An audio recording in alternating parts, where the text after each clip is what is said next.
I'm Amanda Joyce. And I'm Devin Hayes. And today's very somber topic is From Funeral to Future, Understanding the New Google Analytics. And here's why you should care. Without Google Analytics 4 set up, you may be losing valuable data about how your website is being used by customers and so much more. Welcome to Trade Secrets, where we demystify digital marketing to help contractors get the most bang for their marketing bucks. This is for you if you're a contractor looking for actionable marketing insights. Learn from home services industry experts to elevate your business through simplified marketing strategies. Let's dive into today's trade secret.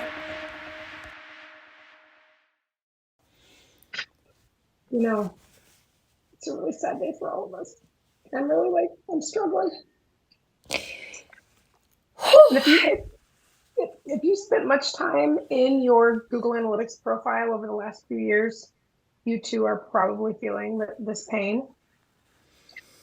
Things are a lot different, guys. They're a lot different now. She was a good, strong horse, that Universal Analytics, but she's gone on to the glue factory. Is that insensitive?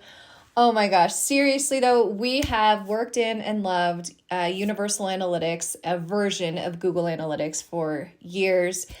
Really intuitive, user-friendly, easy goal tracking, easy conversion tracking, and nice pretty graphs, just consistent. And as of July 1st, 2023, this year, she gone. And what is replacing her is Google Analytics 4. Now, this has been available for a couple years. Some of you might already have this set up and have some data in there and have familiarized yourselves with it.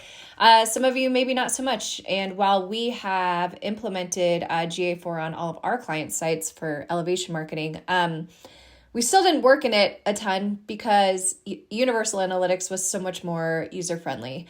We wanted to collect the data on the GA4 properties, so we have historical data since they made this announcement last year. But in any case, if you don't know, time's come. Now you know, homies. So let's dive into this. Why are they saying goodbye to Universal Analytics, or why did they? Mostly it comes down to consumer privacy, and that's what they say first and foremost everywhere you look, consumer privacy. And to all of us, to your average contractor, you're not really too worried about it. At the end of the day, it's really Google covering their own tails because they need to make sure that they are ahead of the game when it comes to data privacy, so they don't end up getting pulled in by some politicians and yelled at on Capitol Hill because they're breaking rules. So Google's covering their own tail, and then in a sense covering ours too, because then we as website owners aren't gathering data that we also shouldn't have access to. So the PR version of it is data privacy. Yes. First and foremost. Yes. So data privacy, and then, advanced, I would say, like tracking. Now there's cross-platform tracking with GA4, which really means, a lot of Google's tools are going to talk to themselves a little bit better. So you can have advanced attribution. So you know exactly I would say attribution tracking from cross platforms and other marketing channels, so you can better understand which of your marketing efforts and tactics are paying off. So there are some benefits. There's a massive benefit to e-commerce sites, yet service-based businesses are all being forced into this as well. And there's benefits. We're just begrudgingly going into this, as you could tell. So maybe some marketers already love it. I'm sure we'll get there, but for now we're on the shallow end of the pool there. Yes. Some of the other things that they really tout when they talk about why they did this, as you kind of mentioned, enhanced measurement. They've added a lot more automation inside there. So there's going to be some features of your website that are already being tracked that you don't even have to set an event up for, that are just as soon as GA4 notes that they're happening on your site, it's going to start tracking them. I was going to say, let me stop you right there. For anyone who doesn't know, what do you mean when you say what's like an event?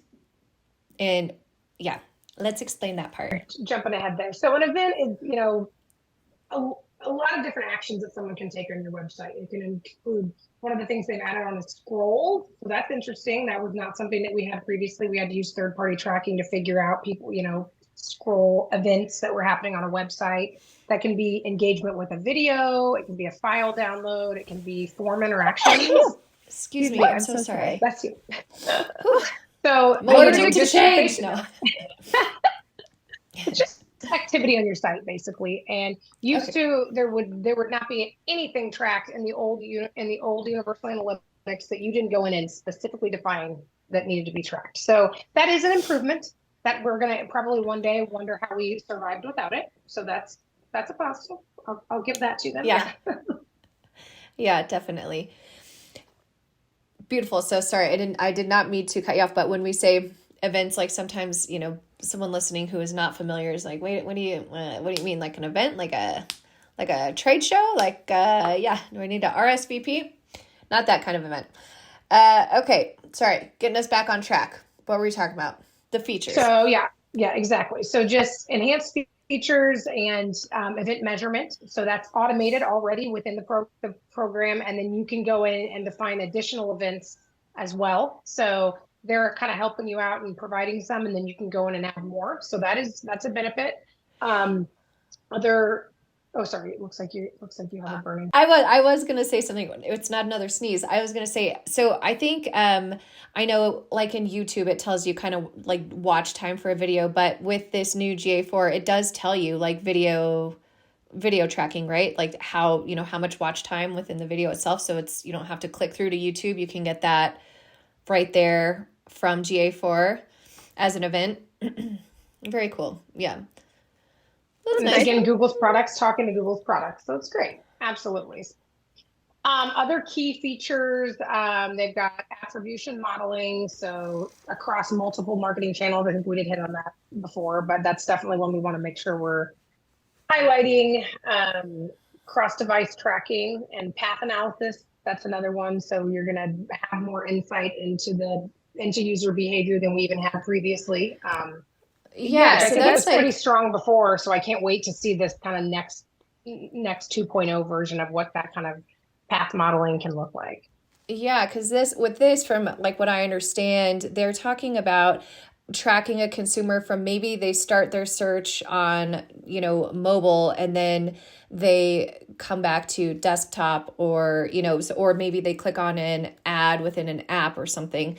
It is tracking that same customer across multiple devices and platforms so that you can understand the buyer's journey even more so than you can with universal analytics. And there was a behavior flow, but this cross device and path analysis, this is really interesting. And it'll be interesting to see over time as you collect more data, what you learn about your buyer. Like maybe they really all do start on mobile, but complete the conversion on desktop. Like, who knows? So it'll be interesting to kind of track that data. So that's it. That's interesting. I'll hand it to him. I'll give it to I completely agree, because we're used to those old school graphs where we just look at it and we see a pie chart and it tells how much was mobile, how much was desktop, and that's really looking at that final contact. It's not looking at like maybe they hit your site 3 times on mobile before they ever came to desktop, or vice versa. So I'm excited to actually be able to see that. So actually having this conversation, I'm already feeling like a little better about things. So yeah, but I'm gonna miss the color-coded acquisition channel graph, because now it's just like everything's blue, whereas, you got your organic, paid, all that. You had a pie chart that told you where your traffic was being acquired, and it was color-coded, and maybe I just need a simplified kindergarten pie chart and I'd be satisfied. Yeah, but one of the other things they're really touting too is that they used to have just default reporting that's what you always see when you go in, and you had to go pretty deep to make your own customize reports, and they're really touting that that's not the case anymore. So we might be able to do some digging and actually assign those colors, and you might see them again. It might just take a little bit of work, but we can probably go in there and give you back the color you need in your life. So thank you. We'll get back to you guys on that one. Yeah, definitely. And it is great because we've already started to see some of the insights that it's collecting for you and showing you some of the important behaviors that are happening on your site and telling you what they mean, which is different than universal analytics. Like they're actually giving you the insights and saying, this is what's happening, this is what it means, versus here's the numbers, you can decide what it means for yourself. So that is, it is beneficial. And this does make me wonder, a kind of sidebar here, what is going to happen to like a lot of those third-party tools that people pay for? I know like in our world, agencies compete over like, their type of reporting, but if you're not having to pay for like some sort of proprietary reporting that shows you like a consumer's path, like I'm curious to see what's going to kind of happen to that when you have this really in-depth like buyer's journey detailed for free within GA4. Exactly. And I do think we see that a lot with these big tech companies anyway, in general. As soon as a social company, for example, pops up that's doing something cool, Facebook just copies it. Google will do the same thing. So if they can see the tools that people keep integrating with Google Analytics, they're going to just start spoon feeding it to you and cut out the middleman. So good point. Mm-hmm. Mm-hmm. Other attributions, we've got machine learning. Mm-hmm. So AI, more AI. Yeah, more AI. So again, it's a future-proof tool because they've already contemplated machine learning and AI within this system. So that's smart. Good move. I get it. We're talking ourselves into GA4. We're going to like it by the end of this podcast. Let's see here. Event-driven data model. I think we've touched on that a bit, and that's just a lot more events. It's no longer just throw 3 goals out. I want you to complete a lead form. I want you to do this. I want you to do that. They're helping us look at the website events much more holistically. And I think it's going to be really cool for us, even as marketers. And maybe there's some events that we were sleeping on previously that suddenly we're going to realize when we're doing our quarterly reviews, like, wow, this is you were kind of ignoring, and now we can watch it improve. Or if it slips, what are we going to do to get it back? So I think that's going to be a really good one. I think, and going back to that will be interesting. The way we like even format content on a page is going to be adjusted based on like even that scroll event, like how far down they're scrolling, because a lot of us, like maybe if we see a piece of like blog content, for example, and it's like 1,200 words and we're just like, oh my God, how long is this? And you scroll and you do that within 3 seconds, it's obviously not being read. And so maybe they are just like, so that it will be interesting for us to have that data, because even what we do within content marketing is probably going to shift based on this information that is now going to be available to us. Exactly. And so often the rule of thumb is always your call to action at the bottom of your blog. But if we figure out that most people are never getting to the bottom of our blogs, maybe it's time to like rethink the way we're even, the way we're even doing that, even if it's a section midway through, Yeah. Possibilities are endless. Or there comes your you can do a lot more with your like with CRO, like conversion rate optimization. This is gonna, I think, give us like better tools and better understanding of what might be helpful just based on the events that GA4 is now recording for us that we weren't recording before. All right. Another one, I really like this one too. You can define up to 30 events as conversions in each profile. So it's inside your GA4 profile. You could have, previously we could only have 20 goals, which, so now they're calling them events, and then you can mark it as a conversion, but now you can mark up to 30. So used to, we get all like stressed out about not using all of our goals and you have to recycle things and you're worried about it. They've opened it up to us a little bit. First of all, we can have way more events than even that, but we can mark 30 of those events as conversions. So they're giving us more, more leeway to play with in terms of what we're going to put value on. Yeah. And you know what else I saw on there too that it's tracking now is even when someone starts to fill out a form, that used to be like a whole separate software. Yeah. That used to be a whole separate thing you'd have to throw on your website, a paid tool or a free one that bogged down your website because it was yet another plugin. And so this, like, to just have it built in is pretty awesome. Yeah. And talk about CRO right there. If you're going to be optimizing for conversion rates, and if we find that like a much larger percentage of people are interacting with the form than are hitting that submit button, it's time to, is our form too long? Are we asking the wrong questions? Maybe we have too many required fields. So that can really make a huge difference in terms of how many contacts you're getting through your website. Yeah, and this makes me think of like, because we always have that age old debate, like we get a lot of highly qualified leads with the longer forms, but it would be interesting to see how many people start that and maybe don't complete the form versus a short form. Yeah, I would, that's great information to have, because if you're getting nothing but garbage leads from a short form and you start to see like started forms or whatever, versus doing the full long detailed form that's like project scope, duration of time, budget, like all these kind of drop downs that they have to select, and those are being completed more than the like a short sticky form like on the bottom of a website. That's great info to have. Exactly. Or even just testing it. Let's go as long as we can. Where's the happy medium where we're not like losing folks, but we're also not getting the junk. Love it. Get more excited.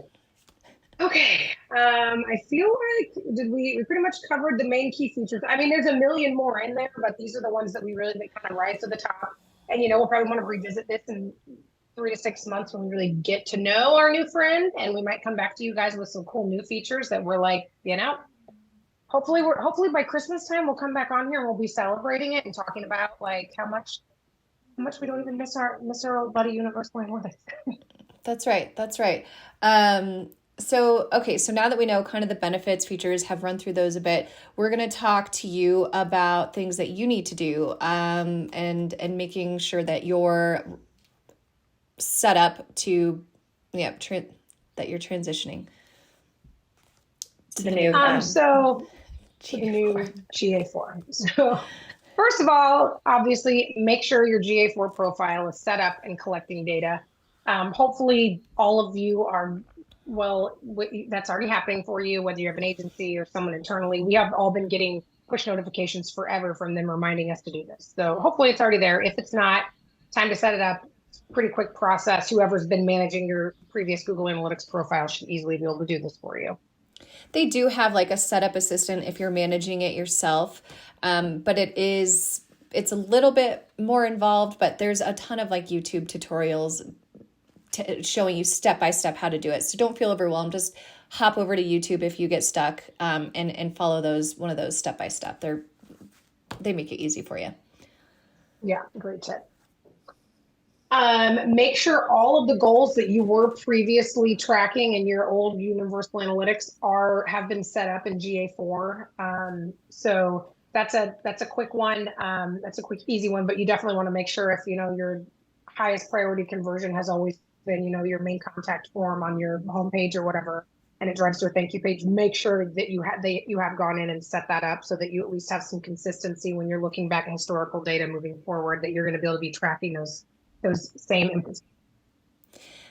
Yes. And I think I just want to call out here again, this goes back to, I think GA4 will automatically have all of those events in there, but there's a little toggle button to indicate to GA4 that it's an actual conversion. So for example, an event might be a scroll, but that's not a conversion. That's somebody scrolling on the site, which is an event. But a phone call is a conversion. So there's a little toggle in the back end that you're going to have to turn that switch on to indicate that the event of a phone call is considered a conversion. It's a higher value, event. But also, it is important to note, they'll do all those automated ones, but they're not going to be smart enough to go through your site and look and see all your thank you pages and give you an event for every thank you page. If you do have to set up yourself, but it's doing the automated things that its AI can identify, clicking on a telephone number, that kind of thing. But if you have dedicated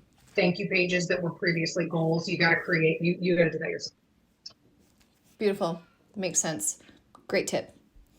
And then work with your agency or website manager, or whoever's been managing your Universal Analytics previously, or use YouTube, and go in there and play around with how to set up your default reports. If you get in there and you're like, I don't know what all this means, I don't like it, I miss my old interface, you can get in there. They keep touting how customizable it is. You can probably get it pretty close to what you used to like about the old version, so that you can come in there and breathe easy, probably get your color pattern just the way you want it, all the things, and feel more comfortable when you log in there. And before you know it, you might end up realizing you've got 12 new metrics you never looked at before, that it's the first place you go to look when you pop in. Absolutely. Oh gosh, I thought of something while you were saying that. And I don't know where this fits because we're talking about the setup of GA4, but also Google is making your data from Universal Analytics available to export. So because they are shutting it down, like you are not going to be able to access historical data. So you're going to want to follow the steps to export that data. At least, I mean, you probably have had it for like 15 years, Universal Analytics, but at least 2 years of data. I would say anything beyond that is probably expired, but at least, a year, 2 years of data would be great for you to just have stored so that you can, when you're, kind of starting to plan for 2024 and coming up with your marketing strategy and using data to drive those decisions, because we know that's what all of you do. You'll have that available to you, available to look at and find trends on seasonality, content, types of users, devices. I think they'll have all of that available to you to pull. So make sure you do that export and follow the steps to do that. And actually in the episode notes, we will link to a place where gives you step-by-step directions on how to export your data from Universal Analytics. Absolutely. Okay. So in conclusion, we're sad, but the future is bright. Universal Analytics is gone, whether we like it or not, but it's time to embrace Google Analytics 4. Make sure that profile is set up and reporting, that the data coming through looks accurate and it really aligns with what you've been seeing historically. Make sure your events and conversions are set up properly in their reporting. Mark those events that you do want to consider conversions as conversions. Play around and take advantage of all those new features, and make sure and get in there and customize those reports so that it makes sense to you and it's a place you feel comfortable going and learning from your data. Yes. Any questions you have, anything that pops up, or if you get stuck anywhere, I mean, obviously you can always feel free to email us and we'll try and help you out the best you can if the old Google isn't giving you an answer that you like. Our email is just podcast@elevmarketing.com. So feel free to reach out with any questions. You can always comment on if you're watching us on YouTube, and we will certainly get back to you and get you some help as best we can. Well, thanks for listening, guys. And as always, give us feedback. Did we miss something? Or is there a feature you love or hate? Let us know. That was today's trade secret. Thanks for listening. Did you find this helpful? We're just getting started. Subscribe and don't miss our next reveal. Until next time.